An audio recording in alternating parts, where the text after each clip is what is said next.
Okay, Dave. Okay, ladies and gentlemen, second part from Mary. And I hope it's as good as the last part. Okay? Cheers. Come on, let's clap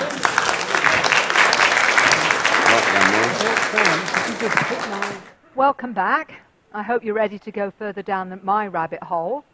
I'm not sure what you're going to think of it, but it's where it's drawn me particularly. One of the interesting things we found out is how frequency can change us energetically, but also the surroundings. And what was fascinating about this particular incident, it was in Adelaide a number of years ago, and a beautiful young man, a musician. And he understands, he's got a website called Sacred Resonance. And what he was saying was that it's how higher intelligence left humanity with musical cues and frequency patterns encoded in ancient temples, so we can use them to create the positive contact culture. And this is a performance he did, which is fascinating because there's so much that we don't see that is going on. And to say that, I'm going to show you this. This was a conference, as I say, in Adelaide, and Darren was actually talking about how his music can bring in different beings, and he was particularly talking about the light beings. We had a digital camera available, and there we are all sitting quite happily watching him, and someone was actually, taking digital film of him as he was playing. Now, first of all, I'm going to play what he actually was playing, and then I'm going to show you what the digital cameras conveyed to us from him playing this.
That's the first picture. Now you can see something really interesting is going on here. Look at this up here and other energies down here. That was the first one. Here's the second one. Really quite dramatic. Here's the third one. You can't see Darren at all. And that was him playing that music, that Hebrew song, his sacred song. Ribbons of light, light beings. I astrally visited the large ship with many other souls. There were a huge variety of beings. They were playful and incredibly wise, and were able to shift their form at will from a humanoid shape to a ribbon of light. As I saw them, they seemed to be composed of effervescent bubbles of energy. Josh. Really interesting, isn't it? So what are we seeing? Are we actually seeing the image sometimes of that being, or are we seeing what they actually want to show us? And maybe that many of them can change their form. So we have to be very careful about what we're judging when we look at their form. This is just an interesting little anecdote. This lady I know very well. She had this piece of artwork here for over 10 years. And when there is a wake-up call, it's really quite interesting. After 10 years, all of a sudden, she got up one morning and noticed there was this strange face on the picture. She's very, very intelligent lady, and she ended up, after she gave up with skeptics who hadn't got a clue, She tried a forensic art specialist who determined there was no other painting beneath the current one. The face is seen to be to the right of the painting and only appears on the surface at certain angles. It's not painted by the artist. And this was an Aboriginal artist in Western Australia that painted this, who was no longer with us, but his wife said he never ever did anything like this. And she now feels it's a time that she's being told to start waking up a little bit more. So it happens in a myriad of ways. One of the interesting things one young man told me was that crop circles affect human DNA, and for those croppies around here, I'm sure many of them feel similarly, because they know they have felt different after being in a crop circle. And that this is what he said, that the Syrians say that by entering a crop circle affects the DNA in the same way Masaru Emoto explains messages in water. The scaries made them. Two small children from different parts of the world both use the term, the scaries made them. And this is what a boy of 3.5 really, from the UK, his mother said. Scary comes when he's asleep and takes him through a hole with lots of light. They play, watch TV, and play games. They touch him all over like a doctor. The scary's house is up there in the sky. And this was another really interesting one. She said, I was looking at crop circles and my son said, Mum, the scaries drew those. He looked at them for days. Some were more significant, and he wanted me to draw them. Now, this is a 3.5-year-old child. This is what Tracy said about her own experience about the crop circles. I had an experience of a crop circle making them through a dream. I found myself floating above the landscape, hills, fields, and crops, noticing the orbs floating next to me, and I realized I was in the form of a ball of energy consciousness with other orbs. I realized I was headed for a field, and there was an amplification of energy, a joyful, playful action. The grass moved and arranged swiftly. I know that as I thought and felt, the field would arrange itself accordingly. A beautiful communication between myself and the orb consciousness of the earth herself as a reflection of the vibrational fields below. Some are sacred symbols and related to star systems. Some contain within them are maps to create alternate power sources or mathematical formula, and some sacred areas of importance on Earth, was her understanding of the crop circles. The script from the light beings that Mike Oram under hypnosis drew, as you can see here, it's really interesting how some of this script seems to be echoed now in the crop circles. So let's go swiftly. Secret School. I can see my spelling needs to be sorted out here. Remembering the journey outside time was another step. He wrote this book and was laughed at when he first actually produced the book. What do you mean there's schools on craft?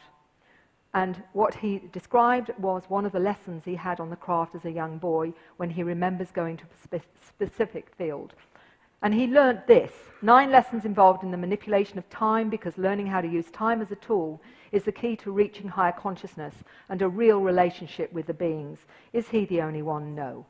Many, many people around the globe have told me similar things. And this is the syllabus that some of them are found that they learnt from quantum physics, the holographic nature of the universe, the non-linear nature of time and space, awareness and connection to all sentient life, levitation, skills off-world, understanding spatial geometry of thought, how to operate multidimensionally in states of consciousness, like Lee was talking about with the energy beings, taught how to communicate, interpret, and interact with interdimensional and other non-human intelligences, just as Lee described, out-of-body training, telekinesis, telepathy and mind melds, multidimensional ecology, manifestation of directed thought and emotion, healing skills, working with energy, the true history of human origins and informed of their own star heritage, time travel, teleportation, the true nature and source of universal spirituality, remote influencing. I could go on. They're just some of the subjects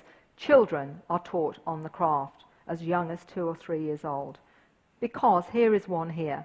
This gentleman, Frederick from Queensland, said, I had never before heard or read about anyone else having alien classes as a child. I remember having been given physics classes at the age of 3 or 4. So our children are dumbed down to come back down here. From verbal language to telepathy, thought transplanting and mind melds, the new way to educate. This is a teacher that communicated to me her understanding of this. I could just go into their mind and absorb the concepts directly, and there was thought transplanting going on. My bank of information was merged with theirs, and they re-schematized their own knowledge systems accordingly. Ancient symbols hold the conceptual keys that trigger within the observing mind without the teacher being present. These are the new kids, and this is how they're going to learn, and that's why they don't fit in with the way that we educate now. When you've got a 10-year-old that told me that he went to his teacher and told them that they teach in a linear fashion, but he thinks in spirals, which told her.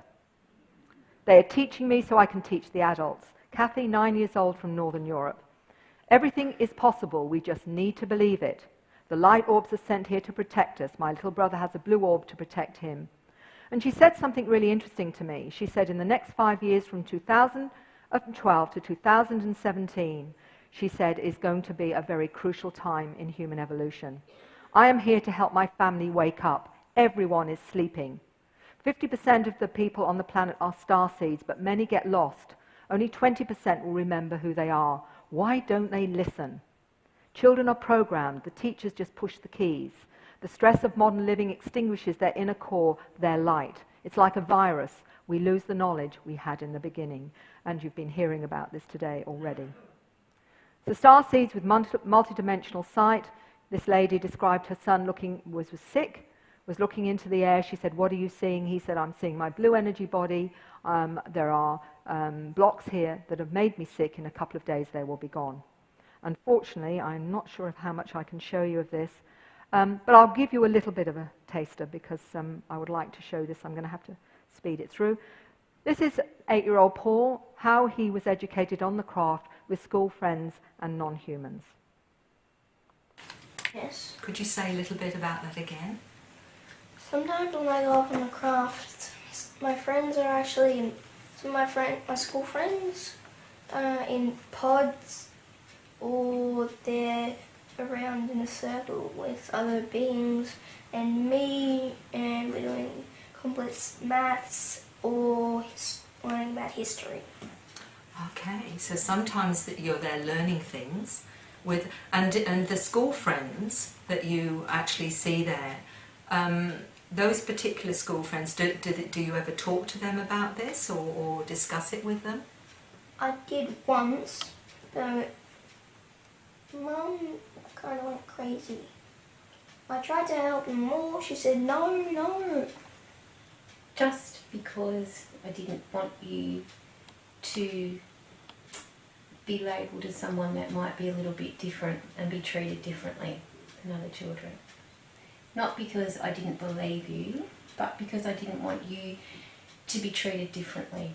Because some kids don't, and a lot of people don't understand the things that are happening to you. Because you don't really understand yet a lot, do you? We're still finding out a lot. So that's why. Okay, so Mum's actually trying to protect you from possible problems with that. That's fair enough. But I remember you saying to me that also you were not sure that they would remember, even though you remembered.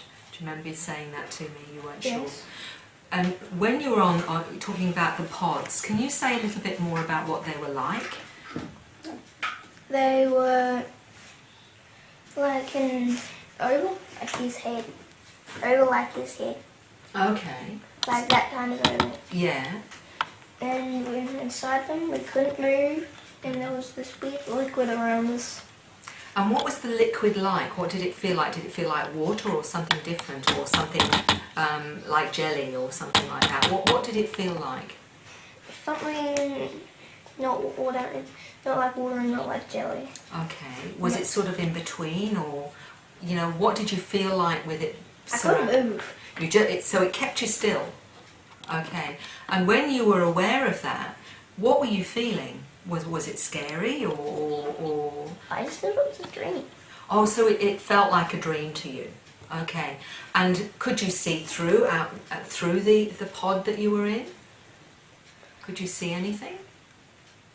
A little bit, so that I could see through. The rest I couldn't. Okay. And could you see any shapes or any form outside or anything like that? Kind of like these. Like these. And what are these here? Oh, eyes. So like you could see eyes. Could you? No, these ones, they're heads. Oh, these ones, they're That's the left side of it, and that's the right side of it. Okay. And so you could see these, what these are like heads? Yes. Okay, so you could see heads through the pods that you were in as well? Yeah. Through and you see that much out of it. Oh, okay, okay. So on this page, for example, have you got anything you'd like to say about what you've got on this page that you've drawn? What is this here? A ship. Okay, and is this a ship that you've seen? Ship I've seen and a ship that I've been on. So you've been on this ship? Yes. Okay, and do you remember how long ago you were on that ship? Can't remember. I drew. What about this here? That's to give you a bit of an idea of how he articulates it. He also told me that he used his brain waves in this group of other children that were from school, but also children that he said were not human, with bigger eyes. He knew they weren't human with bigger eyes, and how they manipulated things in the air with matter. So I'm taking it one step further now. I've got half an hour to cover this, and I want you to hear a little bit more about the cosmic agenda from Lee's perspective. So I asked the scientist from the land of the Northern Lights, as she told me to describe it, and this is her understanding of activation of our DNA, the high-frequency people and the low-frequency people, and soul choices is how she understands it. She's had interaction with a number of different beings. Her whole family she describes as being part Asperger's, part part ADHD. They've all seen beings and experienced things. She says, I think the increased resonance and frequency from both space and the Earth is pushing the DNA into some sort of three-dimensional configuration so that dormant genes in the so-called junk DNA are aligning, like a time-activated evolutionary step controlled through DNA. DNA being the crystalline formation with an encoded message aimed to speed up evolution. However, the biocontainer is one of three parts influenced by the two other parts, mind and soul. The soul is the energy container, which moves from body to body between life's dimensions and worlds with frequencies that have a huge impact on DNA. The soul provides the life force and the data bank, and this main control sends frequency signals, programmed photons, electrons, gamma rays to help you carry on your mission and evolve. Not everyone will choose to upgrade, so there will be high-frequency people and low-frequency people, and your lifestyle will either enhance the frequency or lower it. Very interesting understanding. Right, I'm nearly there. This young lady, again, is talking about the cosmic agenda. Let's just say this is the normal DNA chain. We're like down here. Whereas these guys are sort of like above middle, so they're getting there slowly.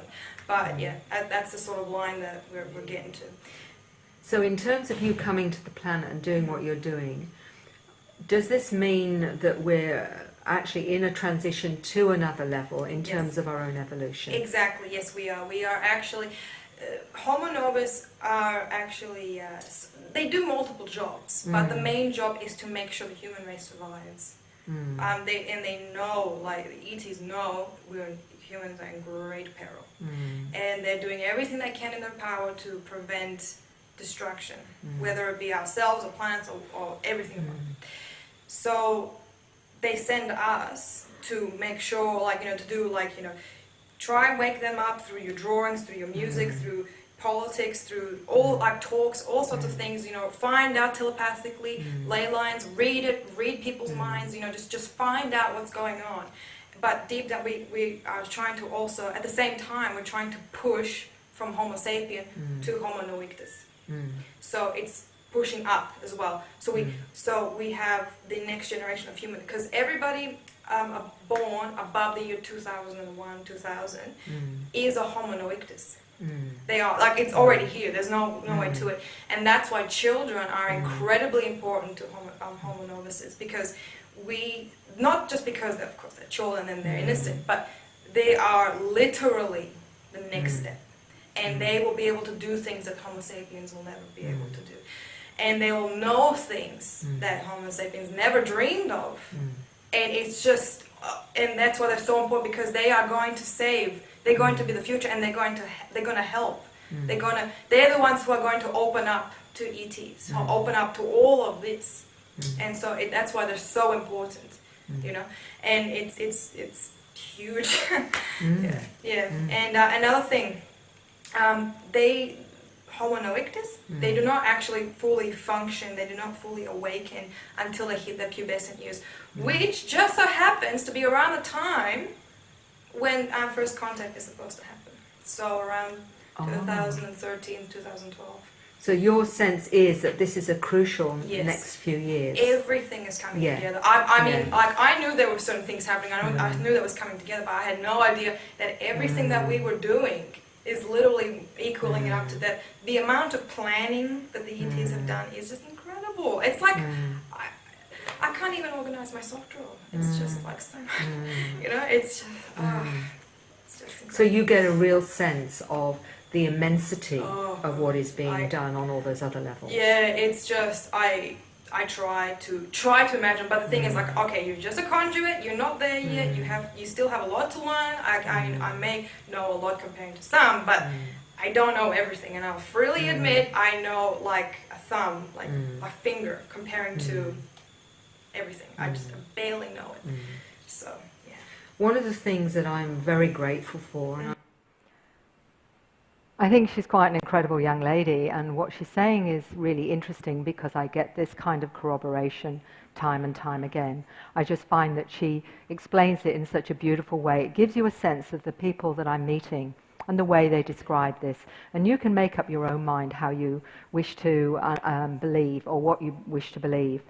One of the interesting things for me that I really want you to be aware of is that I actually was part of a thesis with Simon Harvey Wilson. It was all on the comparisons between shamanism and abductions. And what was fascinating, that Simon Harvey Wilson, who sadly isn't with us anymore, a beautiful gentleman from Western Australia, what he discovered through working with my clients and his understanding of shamanism was this, that the abductions demonstrated amazing parallels between shamanism and encounters. What the shaman has to do is transcend fear to operate in a multidimensional space, transcend human fears. Exactly the same thing seems to be necessary when you're having encounters with whether or not it's extraterrestrial or interdimensional beings. Healing abilities, present and past lives with ETs, all seems to be part of the same experience, whether it's through a shamanic opening up or an encounter with telepathic abilities and changes in perception. So I just really call the UFO encounter really a modern-day shamanic wake-up call. But let's get back to the children. This is a drawing by a young lady, 6-year-old in Sydney. And her father actually has written a book about his experiences. But what was interesting is talking about the new Earth. And this little girl, who was only 5 at the time, said all the kids will be taken to the new Earth. And he said, I named some stars, and she said, we don't call them those names. But the doctors were these ones here. She called them the doctors, and she said, this is one of the beings that she interacts with, and when they bring me back, I am sad. New Earth from a young little 5-year-old little girl. The mother sent me this script with a planet, and she showed me Dolores Cannon's some of the script in Dolores Cannon's book. I'm not sure which one, it might have been Convoluted Universe. And she said that what fascinated her was when she asked her daughter what this was, the daughter said, it's the new Earth, and it's in a different galaxy, and not everyone will go there. People don't know about this. It's a secret. Very, very interesting this is coming up.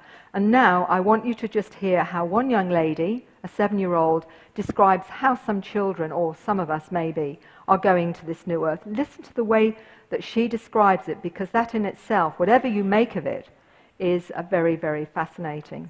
Now I'm going to talk about the new Earth that we are going to go on. Though we are going, Pinky T said it's going to be perfectly fine. No one's going to get hurt or anything because we're going in these bubble kind of jelly things. So whenever you put your hand in it, it would like you're putting your finger through jelly, and if you break through it, then it would just come back again. And so we would go in them they might show us around, like there's the Pinky T planet, there's Venus and all of the other planets, and the planets that we can't see. And so and so we will go to the new Earth, and we are going to the new Earth, and then we are going to come back one day when we might go to the new Earth and get some telepathic magic or stuff, and then we will come back to Earth and just change all of the stuff that was poisoned and stuff. Yeah. Isn't it interesting the way she describes it? Again, you can make of that what you will. Right, this is an information download from someone who I think is really fascinating, because this is a scientist who told me this. He said the downloads felt like a rush of energy combined with fragments of information in picture form or word senses given telepathically. I learnt. Negative energies have manipulated me and those around me since childhood. They use human emotions by manipulating energies using specific types of orbs. Emotions were bred into humans for the purpose of control. There's a game afoot. We're strong, and some forces are afraid of what we can do. We are the binder of all races with our evolution and raising our conscious awareness. We will take every species with us as they are bound to us spiritually and genetically. Their energies in the form of DNA are spliced throughout our own genome. We are the hive, we are the collection. It is from us that all will evolve. We are being held back by those who enjoy power and the ability to control, as they know that once we drag them into the next density consciousness vibration, whatever you want to call it, they must relinquish the power and become part of the oneness, part of all that is. They cannot remain cut off from spirit. This is what they desire. This is what we're here for. It is simply that we are designed in the beginning by those who wish to align this universe with the light. It's a unique experiment, a research project, if you like. Each one of us is here at this time and aware of their bigger picture, have chosen to participate in the game. Now again, all I'm doing is giving you snippets of information that different people are feeling about the bigger picture. What you make of it and what resonates with you is entirely up to you.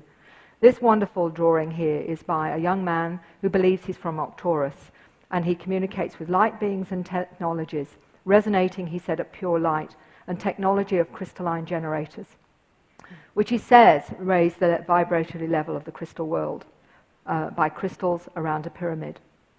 There's a lot more with the pyramid and what he's saying about what can be achieved in the pyramid shape and with the crystals. But what I want to play you is what we would call a hyperlanguage or light language. Many people around the world have come out with different languages. Some of them know what they are, and they often call them light languages or soul languages. This particular language here, again, is again from the person's understanding, more of their connection to their family, but all of them are acting as triggers.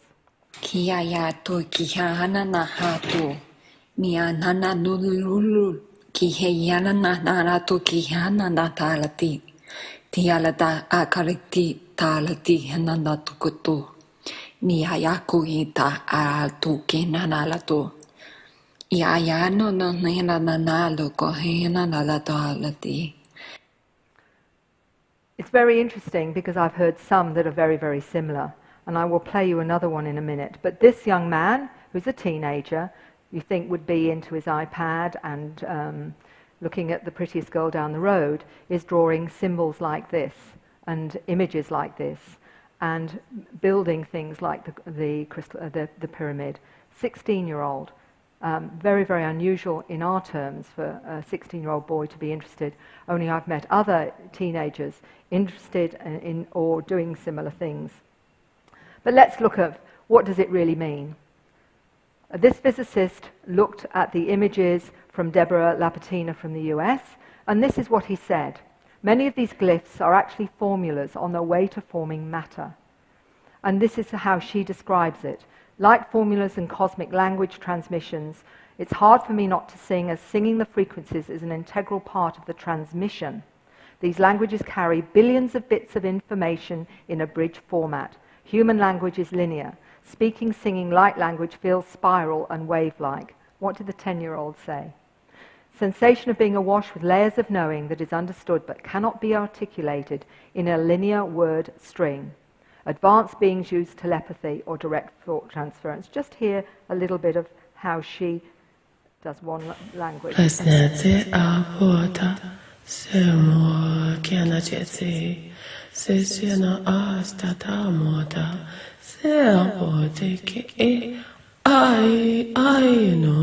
Toma kaya tachati dama tai kona je semo jana astaka plus. That's just one example of a number of languages that she speaks. So let's look, what does it really mean in terms of us trying to understand what's going on? DNA can be reprogrammed by human speech. I've talked about this before, where these two scientists work with linguists and molecular biologists, embryologists, and linguistic experts. And they found that junk DNA was not redundant. But not only that, the structure and logic to it was like a biological language, and reveals that codons actually form words and sentences just like human language. It's conceivable, they say, that DNA grammar itself serves as a blueprint for the development of human speech, and that codons of DNA string can be rearranged, reprogrammed by human speech, if modulated on the correct carrier frequencies. Spoken language can be modulated to the carrier wave with the same reprogramming effect. So we know that certain types of human language can actually alter and change, or switch on or switch off part of DNA. So if we go into perhaps the mindset of our the star beings, the otherworldly visitors, what are the star languages doing, I wonder? What are they about? Certainly when people hear this, many of them have felt different. And I had one nurse actually tell me, by hearing one of these languages, immediately she had to get paper and she starts writing a script that she'd never done before.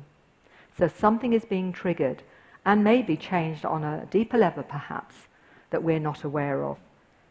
So I wonder how many of you will feel differently now.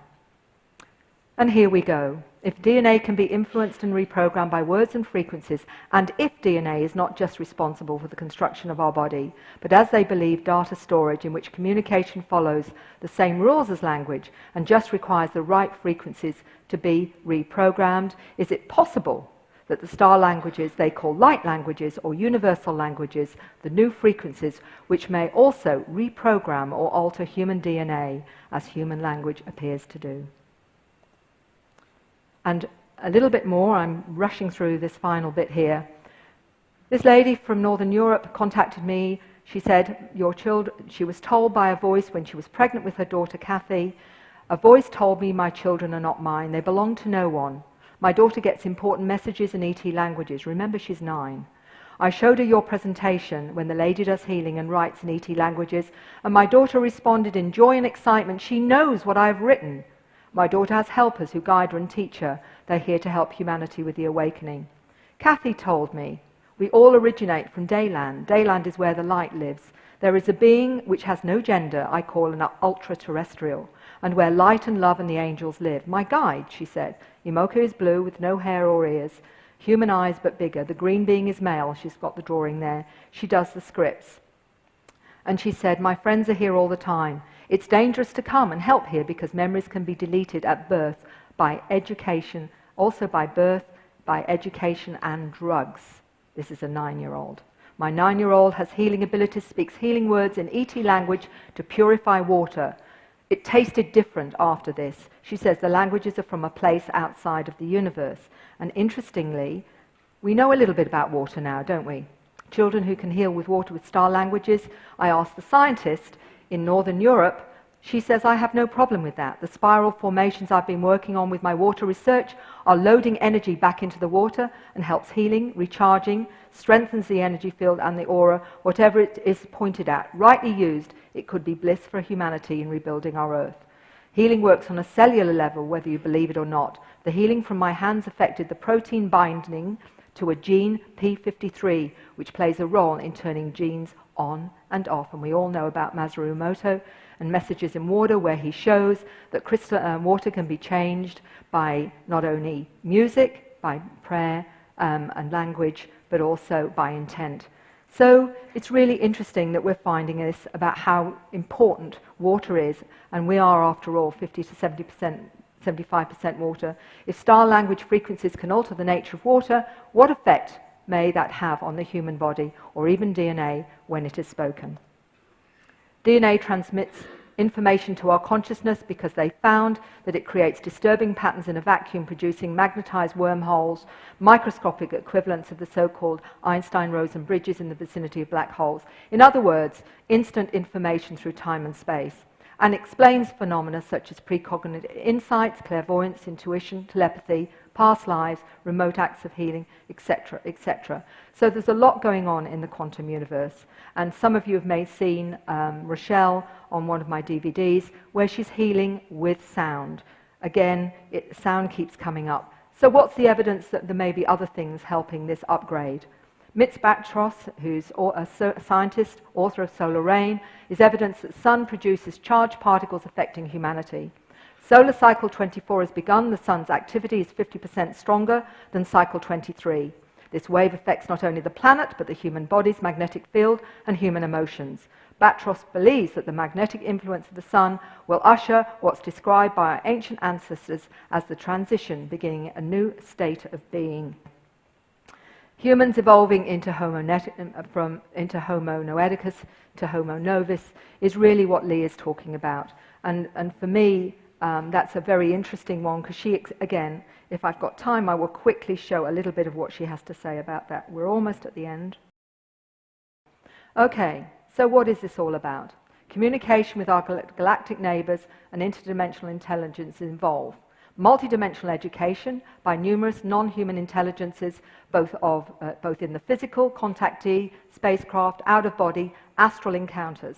Downloads of compressed data in the form of information, music, art, star languages, crop circles, the sightings. These can at times be encounters.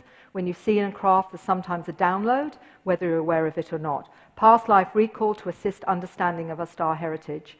Healing codes, frequencies to activate DNA and biological systems. Frequencies to assist with the human upgrades via many planetary bodies. The gradual intergenerational upgrades in humans with expanded awareness, Homo noeticus, to teach the older generations how to remove old programs and expand consciousness and understand the true nature of who we are and what our potentials are in our multidimensional reality. And I'd like to end with someone I've had a great deal of respect for, that I met a number of times now, but the very first time I met him was in Brisbane in, I think, it was 1998. And he was wonderful in the sense that he gave the package, not just bits of it. And actually, it was the mandate that I decided to use whenever I do presentations is, you know, try and draw a broad brush, and everybody else can start filling it in however they wish to. But one of the things that he admitted to, and this is the first time in recent years he's done that, was that he had been on a craft for 6 weeks. And he was shown the future. And he said this: "We have power we haven't dreamed of. Homo sapiens have a unique genome of 12 different species. Higher cultures have intervened, and we're going to be transformed into a new species. I have been shown the future, and it is glorious." And with that, one other thing I'd like to say, and I've mentioned her before, wonderful artwork by Jean-Luc Bazzoli in Hawaii, who allowed me to use this beautiful picture of the new human. This is what an experiencer I've known many years now actually said to me, and I think it concludes really well. "I can only come to the conclusion we are becoming conscious co-participants in our own evolution, and with that in mind, they had better give us a brochure," which is, I guess, what they are doing. Thank you very much.